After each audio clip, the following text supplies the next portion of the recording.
Welcome to another hot edition of Boss Economics World. The channel that'll take you beyond the headlines to the heart of every economic mess, and spoiler alert, the biggest mess makers are often the very people at the top. Today's topic.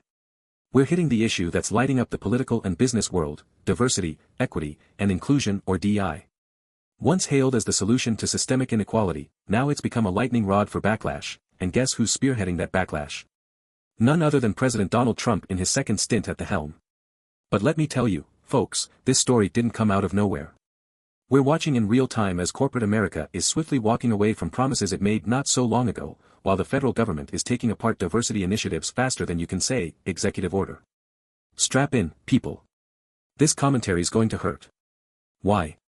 Because when the economy's circling the drain, and politicians are busy scoring social justice points or tearing down what they call woke policies, guess who ends up paying for it? You, the regular worker, again. So let's break this down. What's happening with DEI? Why is it being thrown under the bus, and what sort of scary economic trends are lurking behind all the noise? Let's start from the very top. Just a few years ago, diversity, equity, and inclusion initiatives were the buzzwords in most corporate boardrooms. Everyone from Meta, Amazon to Ford clamored to display their moral high ground after the tragic murder of George Floyd in 2020. Moral optics were everything. But wait, let's remember for a second why the business community even embraced these concepts. It was after DEI emerged as a way to inject social justice into the fabric of American capitalism, or at least, that was the plan. Companies were investing in programs to hire and grow underrepresented groups, the idea being that a diverse workforce would somehow lead to better collaboration, better decision-making, and higher profits. In fact, organizations like McKinsey & Company had already tied better financial performance directly to more race and gender diversity in management. But here's where things started getting messy. The louder DEI got, the more it ruffled a lot of fragile feathers, and we're talking about big money feathers. Enter Donald Trump.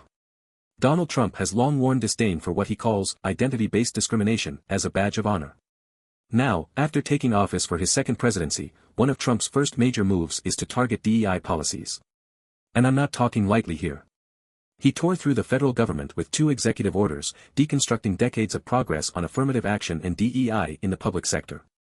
The message is loud and clear, a society that is colorblind and merit-based, as quoted from his first day back.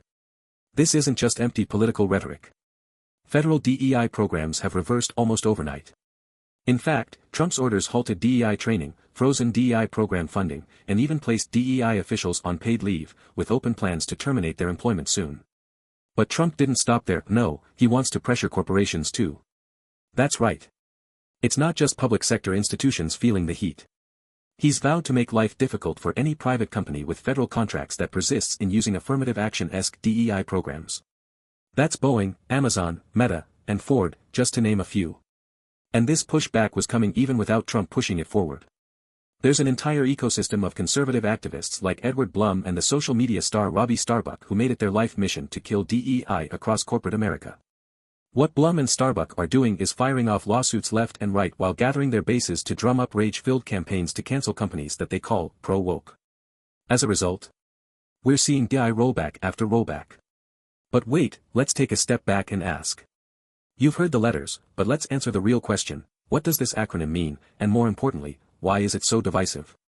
Initially, DEI appeared as an innocuous idea, broadly speaking, a way to expand the hiring pool and promote diversity in recruitment and leadership. This seemed like common sense, right? After all, diverse teams perform better, or at least that's what multiple research papers over the 2010s told us. DEI, in its original form, also meant putting an end to workplace discrimination, helping employees from minority groups find inclusion and succeed professionally post-hiring. But then DEI got, shall I say, too ambitious.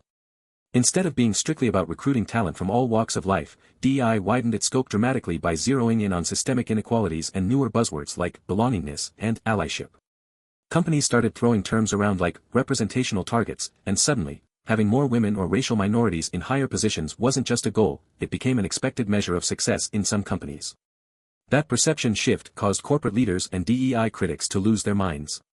Instead of promoting a fair recruiting environment, people started to think DEI was chit-chat for quota setting, which legally skirts discrimination lines, but who are we kidding? By targeting hiring specifically for groups based on race or gender rather than judging based solely on merit, companies walked into DEI programs believing they were innovating, creating fairness. All they did was set up a PR trap, one that we're seeing conservatives skewer them on. So, why now? Why are Amazon, Meta, Walmart, Boeing, and others jumping ship on DEI programs so quickly? Simple Economics 101, ladies and gentlemen. The short answer is corporate America's faith in DEI's ability to translate into tangible, long-term profits is waning rapidly. Underneath all the pledges for racial equity, diversity goals, and blah blah, companies exist to turn profits. When DEI was seen as driving profitability, everyone's on board. After the Supreme Court's ruling on affirmative action and the broader public shift toward more conservative values, DEI's economic promises came under sharper scrutiny.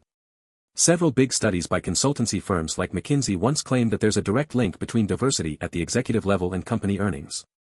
In McKinsey's 2020 report, companies in the top quartile for diversity were said to be 36% more likely to achieve above-average profitability. Diversity sounded like it was almost foolproof, business-wise. Then came the hammer of reality. Recent meta-analyses and reports appearing in 2023 suggested that DEI's bottom-line benefits are way more situational and far harder to sustain than we were told before. In other words, the data isn't as straightforward or as bulletproof as we were all led to believe. Simultaneously, as ESG investing, environmental, social, and governance, became a target of conservative groups, some investors started to reconsider how much faith they had in any social initiative. And DEI wasn't spared. Add mounting external political pressure, and it's not hard to see why big names halted their DEI initiatives and are more cautious on diversity-related incentives. Corporations felt the backlash from conservative influencers like Starbucks, who've led mob-like campaigns against businesses they feel focus too much on catering to woke agendas rather than serving shareholders. Now, let me give you examples to illustrate this debacle. 1. Walmart quickly adjusted its supplier diversity rules after being repeatedly attacked by anti-DEI activists. No more preferences based on race or gender, the decision now rests purely on market-based metrics. 2. Meta, after hitting hard on DEI post-George Floyd, slashed its DEI initiatives to the bone, cutting staff responsible for recruiting diverse job candidates and scaling back any programs centered on identity. Why? To protect its public relations and put out fires with shareholders fearful of a Starbucks-style online takedown. 3. Starbucks' online crusade hit Jack Daniels, Brown-Forman, Harley-Davidson. Brands that started making their DEI efforts public were suddenly ghosting their diverse supplier contracts or internship programs to avoid being the social media punching bag of the week. And now let's revisit Donald Trump's role in this. His aggressive rollback of DEI in the federal government isn't just ideological. There's a deeper economic agenda at play, masked in rhetoric against political correctness. Trump, in gutting DEI regulations and affirmative action with executive orders, doubles down on a meritocracy. But here's the reality check. While meritocracy sounds ideal, in practice it reinforces existing advantages. Think about it. Who benefits from a pure merit-based system where the existing rules were designed around historical inequality? Ding, ding, ding, it's those who already dominate the economy.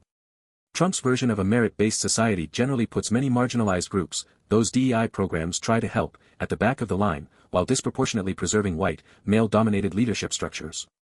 The removal of affirmative action for federal contractors means they don't have to worry about hiring practices that aim to balance years of underrepresentation. In fact, Trump's approach could foster an economic landscape of regressive corporatism where the smallest underdog companies can never break out of the starting gate. Okay, I know I've hit you with a lot, but here's where I stand on this. Diversity, done right, can genuinely help companies perform better over the long term, especially when consumer bases are globalized and diverse in themselves. Big players like JPMorgan Chase or Goldman Sachs still argue that rather than reeling in DEI efforts, their strategies are all about capturing untapped markets and better risk management. In markets like Detroit, JPMorgan claims DEI has helped the bank carve out new opportunities and gain market share. Sounds different from what's happening at Walmart or Meta, huh? Pushing this conversation forward depends on forward-thinking companies understanding the limits and opportunities of implementing diversity initiatives. Let me leave you with this: if DEI programs keep getting dismantled wholesale in both government and private sectors, we're going to face profound long-term risks to economic innovation and growth. The diversity you see at the bottom, i.e., low-wage jobs, will not climb to the top effectively. Creativity? Gone. A broader array of perspectives for managing business challenges? Not happening.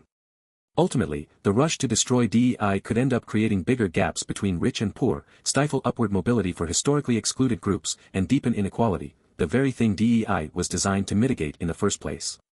So, what happens when corporations and governments narrowly focus on regulatory rollbacks to energize white-majority economic security while abandoning inclusive growth policies? It's going to accelerate inequality, ultimately destabilizing the very markets and companies trying to protect their financial interests.